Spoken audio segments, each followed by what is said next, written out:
so.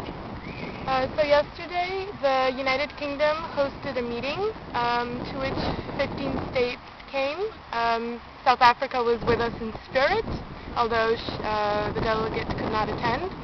I believe that all of the delegates were a little bit tired and concentration was low because we just finished with our 4-hour debate on forced migration. But we did manage to present the working paper that is now in the working and is being prepared by the two delegations. And then we had a short discussion on the clauses that we presented. And we basically pointed out to some of the disputable clauses by some of the delegates. And this was primarily the pluralism of media, and also any hate crime reporting mechanism was problematic for many delegations, and this may be stricken out altogether. We shall see where it will go in the future. Then we also talked about the 3 pillars of the working paper, and this would be equality, equal opportunities, and non-discrimination. And most of the delegations were very receptive to such an approach. But then we also discussed the conflict aspect of the issue, and many delegates were very receptive to the idea of incorporating acts of terrorism and extremism into the working paper, hopefully a draft resolution. And the UK very much supports this move, and we hope that this will be further developed as the time passes by.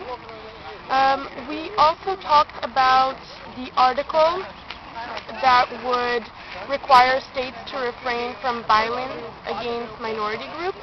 And this was once again disputable because at the moment it only includes violence against ethnic minorities, but some delegates wanted this to be expanded to also cultural, linguistic groups. And the United Kingdom is very much in favor of such an expansion, or how should we term it, to enlarge the clause to incorporate all of these categories. And then we also talked about certain rights that would be given to minority groups: the right to education, the right to access to health services, to enjoy their culture, to association. This seemed very much accepted, but the problem very quickly arose when it came to positive discrimination and equality. Where's the line, and in which direction will the working paper go? And this is something that needs to be discussed between the two delegations that are working on the paper, because the position of the United Kingdom is that the positive discrimination is something that could be good if it leads to equality, so only to that point.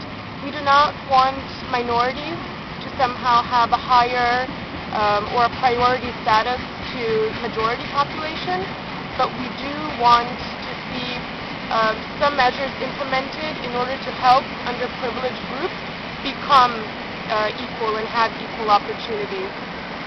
So this is something that we hope will be also universally accepted as the time goes by. And then there was also a proposal by one of the delegates that as much as states should have a duty to promote the human rights of minorities, minorities should also have a duty to comply with national legislation, so national and federal laws. And this was something that was very well accepted by the delegates, and it may end up being an important part of the working paper or a future draft resolution because of the widespread acceptance of the content, and because of the enthusiasm that was displayed by the various delegations that attended the meeting. So that was pretty much it. They also accepted the idea that the role of the independent expert would be strengthened, but the question now is up to what point. They are unwilling, the majority is unwilling to accept a mandate that would interfere with their internal affairs and their sovereignty, but would perhaps be interested in the independent expert giving recommendations but probably not much more than that.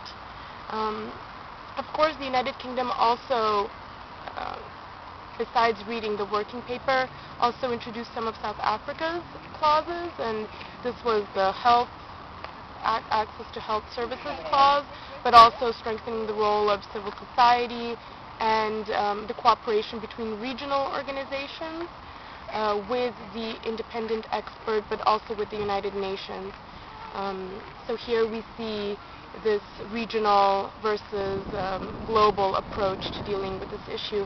And many states expressed that they were perhaps a little bit less enthusiastic about this because they wanted to see a global multilateral approach and cooperation rather than different regions working on their own terms on this issue.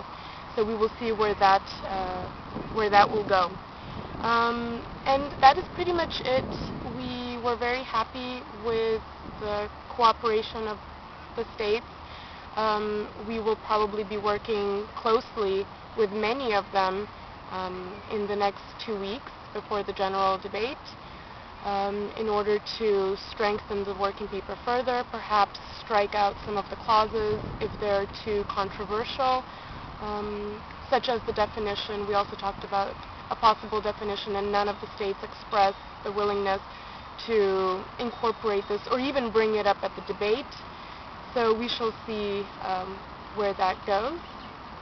I currently am not aware that any other working paper is being prepared. We were not informed of this. If there is another working paper being written, then we would be looking to see if those two working papers could be merged into one strong, unified draft resolution.